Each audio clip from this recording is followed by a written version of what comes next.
మనకి ప్రస్తుతం ఆంధ్రప్రదేశ్లో ఈ మెడికల్ కాలేజీల అంశం మీద పెద్ద రచ్చ జరుగుతుందనే చెప్పాలి. ఎందుకంటే మొన్న ఎప్పుడైతే జగన్మోహన్ రెడ్డి గారు దీని మీద నిరసనకి పిలిపించారో అప్పటి నుంచి కూడా పెద్ద రచ్చ జరుగుతోంది దీని మీద.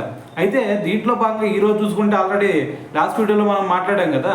సో దీనికి సంబంధించి ఎమ్మెల్సీలు అందరూ, వైసీపీ పార్టీకి సంబంధించినటువంటి ఎమ్మెల్సీలు అందరూ కూడా ఒక నిరసన చేపట్టి పోడియం దాకా వెళ్ళారు అని చెప్పేసి ప్లకార్డులతో మరి పోడియం దగ్గరికి వెళ్ళి నిరసన చేపట్టారు అని చెప్పేసి దీని గురించి అంతా కూడా మాట్లాడాం కదా.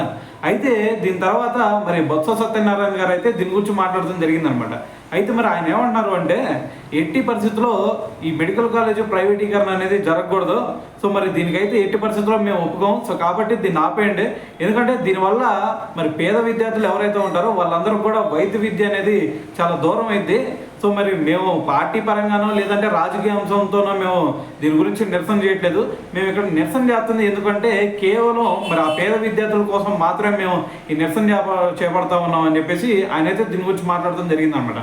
సో దాంతోపాటు ఇంకో విషయం ఏంటంటే మరి ఇక్కడ మరి అటువైపు వైసీపీ పార్టీ ఎమ్మెల్సీలు అందరూ కూడా ఎట్టి పరిస్థితులు ఈ మెడికల్ కాలేజీలకు సంబంధించినటువంటి విషయం మీద చర్చ జరపాలని చెప్పేసి వాళ్ళు పట్టుబట్టినా సరే మరి ఇటువైపు చైర్మన్ గారు అయితే దాన్ని తిరస్కరించారనమాట.